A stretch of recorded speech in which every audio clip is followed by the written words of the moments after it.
आज का हमारा टॉपिक है de Broglie interpretations of bourse orbit. Last time हमने टॉपिक किया था बोर्स एटॉमिक मॉडल, जिन्होंने रदरफोर्ड के डिफेक्ट्स को रिमूव करने के लिए अपने कुछ पोस्टुलेट्स दिए थे। अब उन पोस्टुलेट्स को बोर फिजिकली मीनिंग उनकी नहीं बता पाए।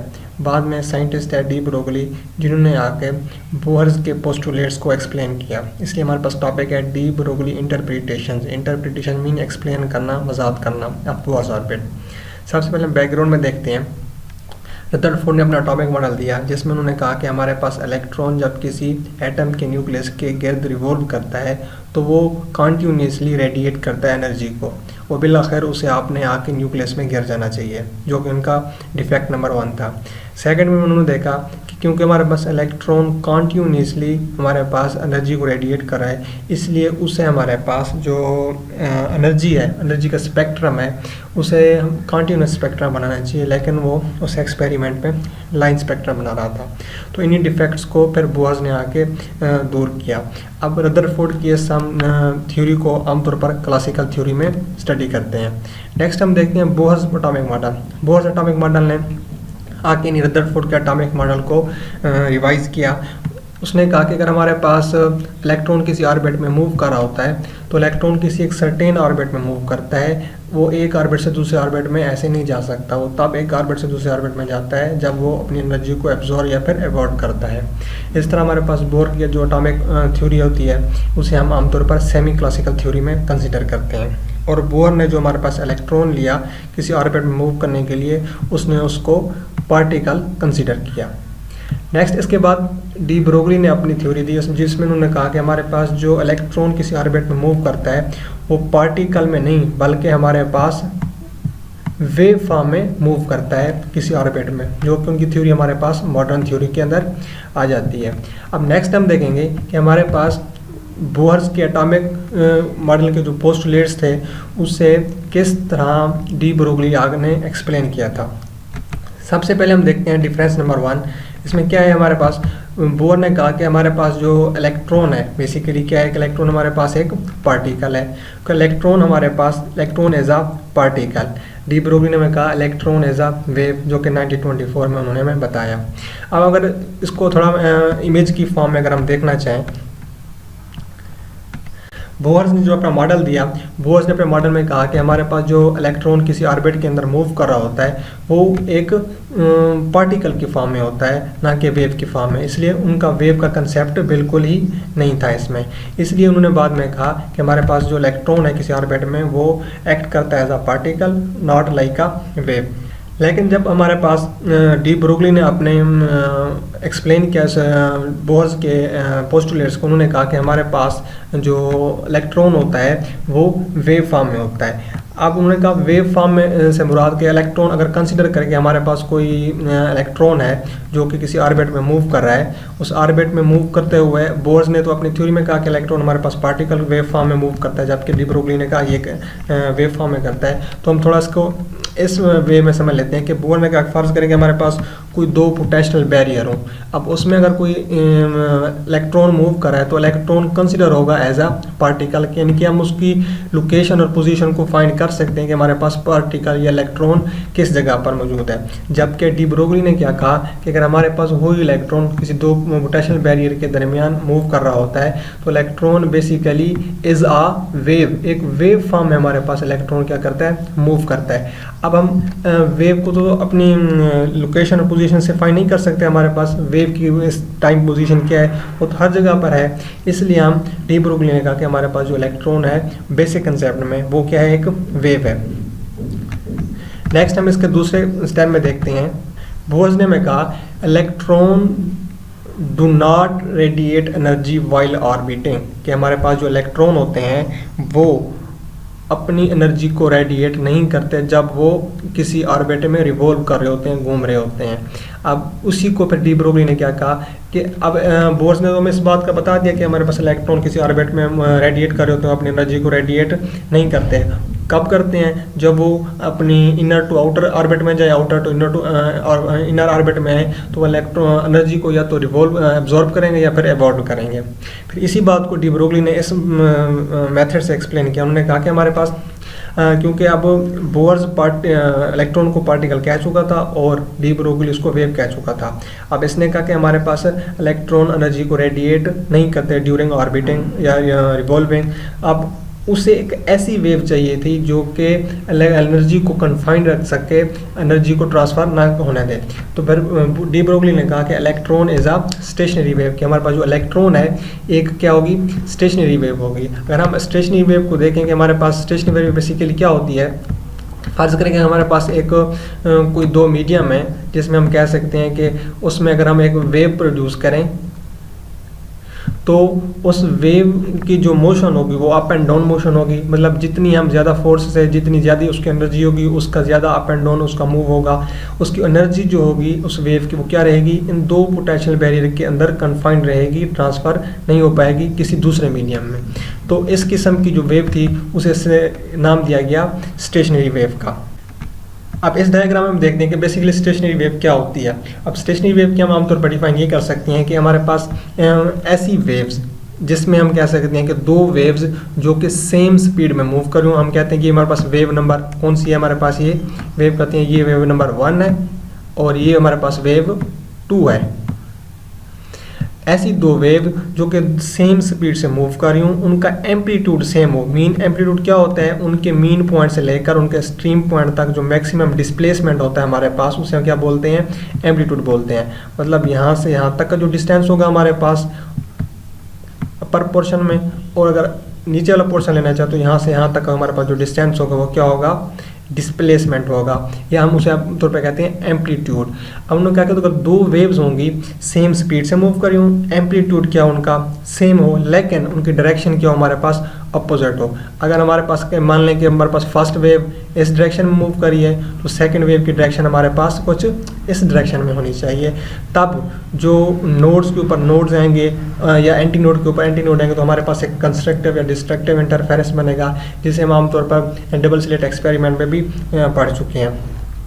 अब इस किस्म की वेव को जो जिसमें हमारे पास एनर्जी को कन्फाइंड रखा जाए वो हमारे पास क्या कहलाती है, वो हमारे पास स्टेशनरी वेव कहलाती है। अब नेक्स्ट हम देखते हैं कि हमारे पास थर्ड पोस्टुलेट्स की बोहर को डी ब्रोगली ने किस तरह एक्सप्लेन किया। उन्होंने कहा कि हमारे पास in higher orbits electron has high energy, कि अगर जितने हमारे पास जो ऑर्बिट्स हैं वो हायर होते जाएंगे उनकी एनर्जी उतनी बढ़ती जाएगी। अब इसी बात को एक्सप्लेन डी ब्रोगली ने इस तरह किया, high energy electron vibrates with high frequency. अगर हम अब बोर्स ने कहा था कि अगर हमारे पास इलेक्ट्रॉन की एनर्जी को बढ़ा दिया जाए तो उनकी जो हमारे पास वाइब्रेशन होगी वो क्या होगी, या उन जो इलेक्ट्रॉन होगा उसकी जो हमारे पास मोशन होगी वो क्या होगी, बढ़ जाएगी, तेज़ हो जाएगी। जिसे हम आमतौर पर इस तरह कह सकते हैं कि हमारे पास अगर बोर्स के एटॉमिक मॉडल के मुताबिक अगर इलेक्ट्रॉन हमारे पास इस डायरेक्शन में मूव कर रहा है किसी खास एनर्जी से, अगर मैं उसकी स्पीड को या उसकी एनर्जी को बढ़ा देता हूँ तो उसकी जो हमारे पास मोशन होगी वो क्या होगी, रिलेटिवली ग्रेटर देन हो जाएगी अकॉर्डिंग टू प्रीवियस। अब इसी तरह हमें जो बोर्स ने डी ब्रोगली ने आगे बताया कि अगर आप किसी एटम में न्यूक्लियस के रिवॉल्व जो हमारे पास इलेक्ट्रॉन रिवॉल्व मूव कर रहा होगा उसकी आप एनर्जी को बढ़ाओगे तब हमारे पास जो उसके ऑर्बिट्स की वेव्स बन रही होंगी। मीन अगर according to Bohr's atomic model हम अगर इसके पास जितने हम ऑर्बिट्स की वैल्यू को बढ़ाते जाएंगे उतना इस इलेक्ट्रॉन की जो मूवमेंट होगी वो क्या होती जाएगी, बढ़ती जाएगी, तेज़ होती जाएगी। रिलेटिवली अगर हम यहाँ पर देखें कि जितने हमारे पास ऑर्बिट्स की वैल्यू बढ़ती जाएगी, मतलब ऑर्बिट्स हमारे पास बड़े होते जाएंगे, उतनी हमारे पास जो ये वेव्स होंगी, इनकी स्टेशनरी वेव्स होंगी, उनका एम्पलीट्यूड बढ़ता जाएगा, उनका साइज भी बढ़ता जाएगा और इनकी वाइब्रेशंस भी बढ़ती जाएंगी। मतलब अगर हम कह दें कि वाइब्रेशंस पर सेकंड बढ़ती जाएंगे तो मतलब इनकी फ्रीक्वेंसी हमारे पास क्या होती जाएगी, एक किस्म की बढ़ती जाएगी। इसमें हम देखते हैं फोर्थ पोस्टुलेट्स में बोर्स ने कहा कि electron can reside in a certain orbits where mvr is equal to nh/2π। हमें बोर्स ने क्या बताया, हमें बोर्स ने बताया कि इलेक्ट्रॉन जो हमारे पास होता है किसी भी ऑर्बिट, इलेक्ट्रॉन हमारे पास किसी फिक्स्ड एंगुलर मोमेंटम में किसी फिक्स्ड ऑर्बिट में मूव करते हैं जिनका एंगुलर मोमेंटम हमारे पास क्या होता है, फिक्स्ड होता है। ये बोर्स ने अपने पोस्टुलेट्स में कहा। वो उनके एंगुलर मोमेंटम में उनका फार्मूला देखते हैं, mvr is equal to nh/2π। m हमारे पास मास ऑफ इलेक्ट्रॉन शो कर रहा है, v उसकी वेलोसिटी को, r रेडियस को, उसके न्यूक्लियस से लेकर उसके ऑर्बिट तक का जो डिस्टेंस होगा हमारे पास, n principal quantum number, mean जो इलेक्ट्रॉन वो मूव कर वो किस ऑर्बिट में मूव कर रहा है, h प्लैंक्स कांस्टेंट ओवर 2π। अब हमें जो बोर्स ने बात की कि हमारे पास जो इलेक्ट्रॉन है वो मूव कर रहा है फिक्स्ड एंगुलर मोमेंटम में। अब बेसिकली हम जब स्टार्ट में देखते हैं कि बोर ने थ्योरी दी, उन्होंने कहा कि इलेक्ट्रॉन पार्टिकल है, डी ब्रोगली ने कहा इलेक्ट्रॉन हमारे पास वेव की फॉर्म में है। अब उन्होंने कहा जो हमारे पास इलेक्ट्रॉन रिवॉल्व कर रहा होता है अराउंड न्यूक्लियस वो एनर्जी को रेडिएट नहीं करता।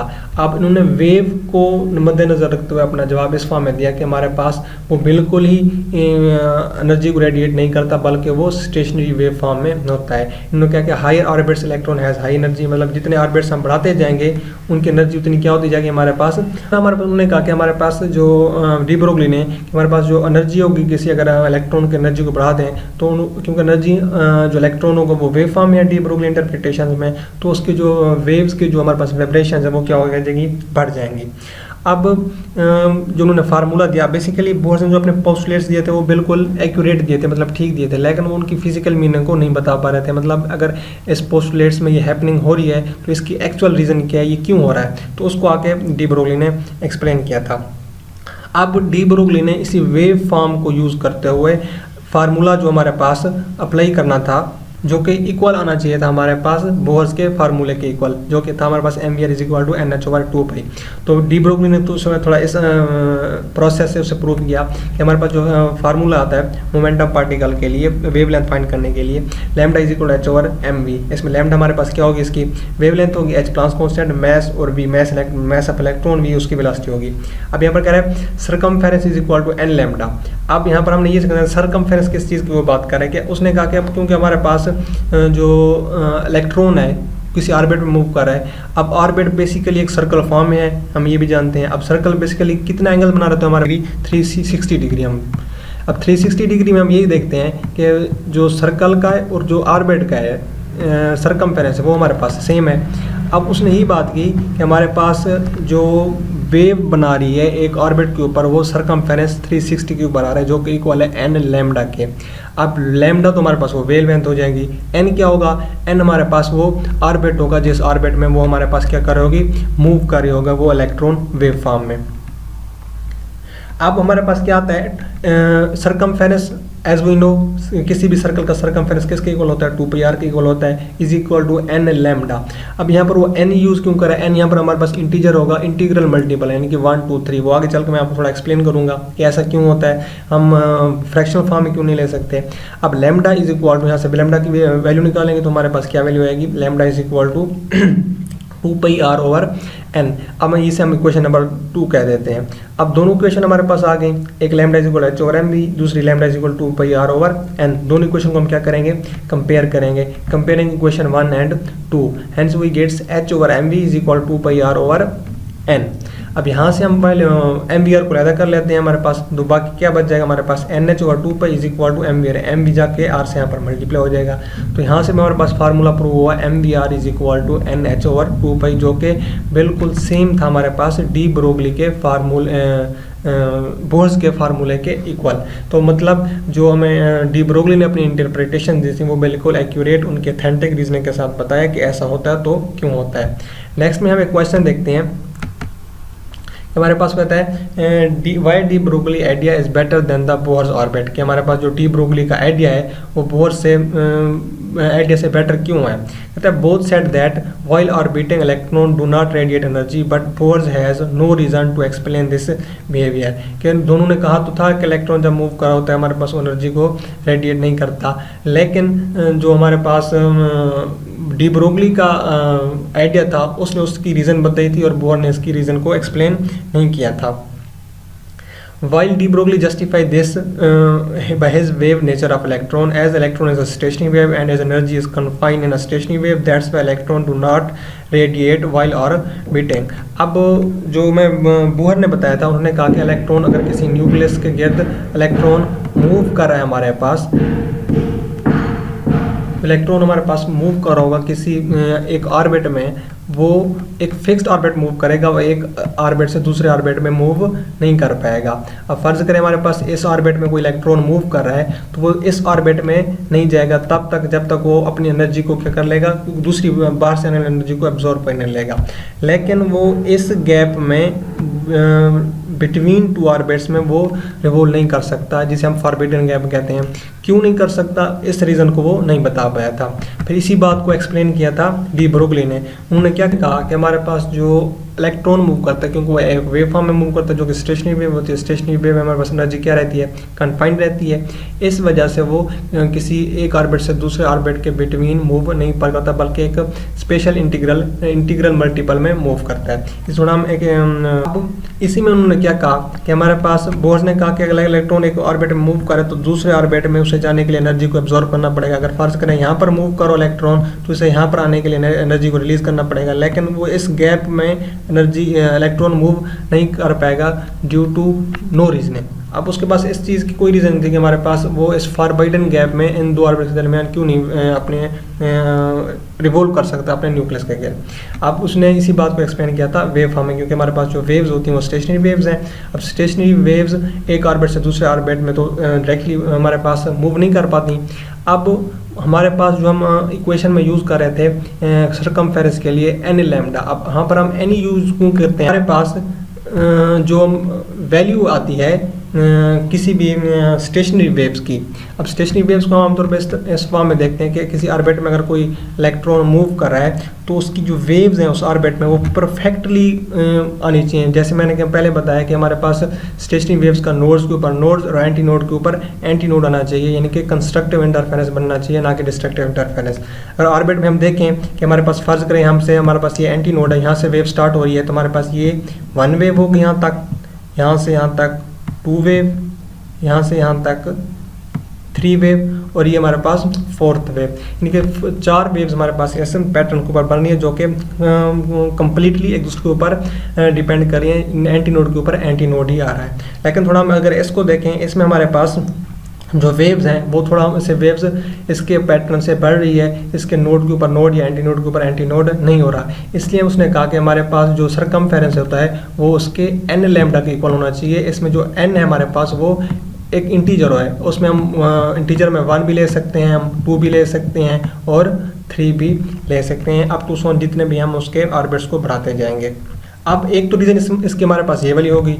दूसरी उसने रीज़न में क्या बताई, उन्होंने कहा कि हमारे पास both said that electron cannot reside between two orbits but de Broglie also justify this।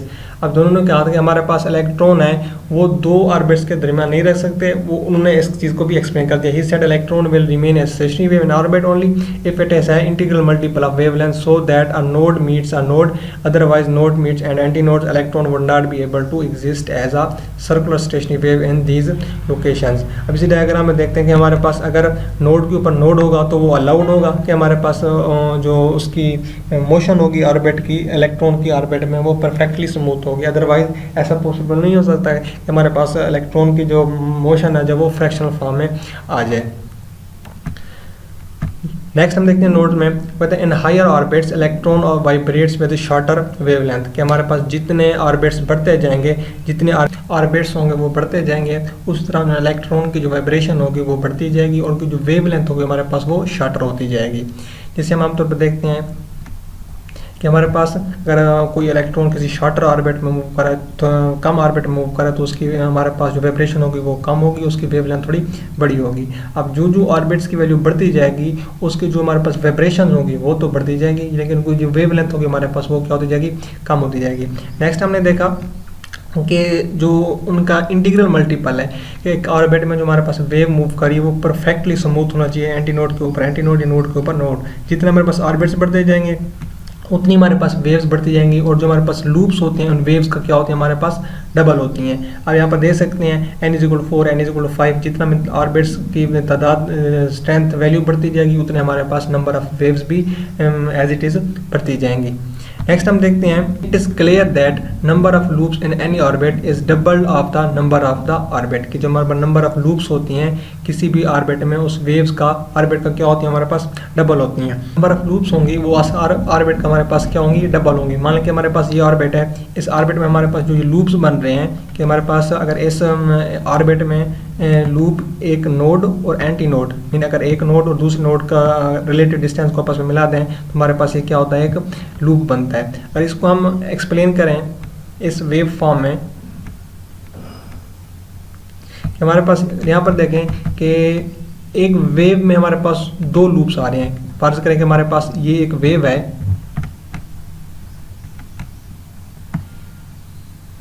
ये एक हमारे पास कंप्लीट वेव है। इसी तरह ये हमारे पास एक दूसरी वेव है। इस तरह हम दोनों वेव्स को आपस में मिलाने से यानी कि एक परफेक्ट वेव में हमारे पास कितने लूप्स आ जाएंगे, 2 लूप्स आ जाएंगे।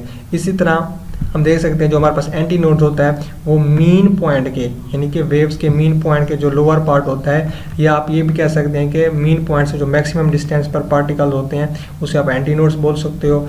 और जो हमारे पास पॉइंट्स उस मीन पॉइंट के ऊपर ही होते हैं, वो किसी डिस्टेंस के ऊपर नहीं होते, उसे हम आमतौर पर नोड बोल सकते हैं। और दो कंसेक्यूटिव नोड्स एंटी नोड्स का जो हमारे पास डिस्टेंस होता है वो कितना होता है, वेव लेंथ, जिसे हम आमतौर पर लैम्डा भी कहते हैं। अब यहाँ पर वेव लेंथ हमारे पास हाफ वेव लेंथ और हाफ वेव लेंथ दोनों का हमारे पास सम अप करके हमारे पास एक कंप्लीट वेवलेंथ बनी है। अगर हम एक लूप की बात करेंगे तब हमारे पास कितनी बनेगी, हाफ वेवलेंथ बनेगी। तो ये था आज का हमारा लेक्चर। उम्मीद है